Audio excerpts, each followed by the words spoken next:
Hey, Mike. There's been a local reporting. Well, we've got this one particular animal. I don't know whether it's a Bigfoot or not, but we're starting to refer to it as the howler. We've had a couple of local names howler applied. There was the Olive Springs howler, and then there was the Ben Lomond Dump dweller. Well, this one is over near the Ben Lomond Dump area. It's near Quail Hollow. And we have now started to recognize its call.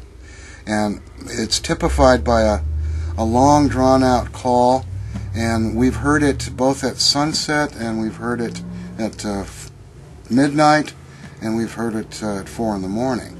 And we've recorded it in several different places, all within about a 10-mile radius. And we're calling it the howler at this point.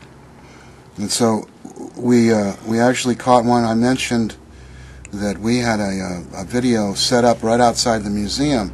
We caught a coyote on it the other day, and we actually caught the howler on that one night. In other words, you can hear it from here. We think it's probably over in the quarry over near Zayante, which is about 3 miles from here. But you can hear this call in the middle of the night when it's really quiet. And when we made our previous recording up at the quarry, at the top of the hill here, we started hearing those calls as soon as we got to the quarry that night, which was midnight. And we could tell that there was this kind of a call coming from north up the valley here. And, I mean, it was definitely coming from the direction of Quail Hollow. There's no question about it. And I even heard the same howl one night at a barbecue. And Paula noticed it. She noticed it first, and her eyes lit up. She said, "Is that it?" I said, "That's the howler right there." Quail Hollow is about 3 miles from where we had the barbecue, and there's a little hill in between them. But the call carries right across, and might even be coming from the top of that hill. But we're hearing it now on almost, well, I can't say a regular basis because we haven't been going out as much as we'd like to, but every time we get out there and stay all night, we generally hear this thing. Have other people heard it? Oh, yeah. We've made other recordings, and people have come in and, said that they've heard this before, and it's very distinctly different. I personally think that this was the one that was associated with the Shaquille O'Neal-like prowler in the guy's backyard. I think that it's probably the same creature.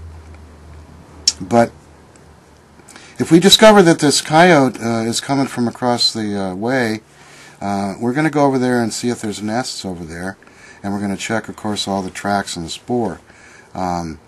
There's even a possibility then that we might be able to find a track if the Bigfoot are associated with these coyotes. Because we got that distinct impression up at the quarry that there was a Bigfoot, and we heard it, and Scott Nelson even authenticated some of the guttural utterances that we caught on that particular audio tape. And the quarry is just a couple of miles up. The river's right here. Gold Gulch Creek is 1/8 of a mile down, and then there's Shingle Mill Creek here. So we have this area here that extends about 1/8 mile in each direction. Not even 1/8 of a mile. I mean, it's more than 300 yards. In each direction from the museum, there's a creek. And they all start at the quarry, which is directly at the top of the museum. And the road that goes past here ends at that quarry. So it's an interesting little intersection here. And just a few weeks ago, a man came in who actually owns property right up at the top of Gold Gulch. That's where the headwaters are of the creek. This is the creek that's actually been mined for gold several times over the years. And they always get a little bit of gold out of there, but never enough to make it worthwhile. But it's still an active creek, and they have spawning salmon go up that creek too. And that's where we found our stick house, was on that same creek. So there's a lot of history associated with that creek, and it's just 300 yards south of us. So we're going to go up to that property. The man has 15 acres at the top of the property. We're going to go up there, and we're going to be checking for a number of different things up there, especially since we've had some pretty heavy rain lately. We're assuming that the rain may have uncovered a few things that would be washing down the creek.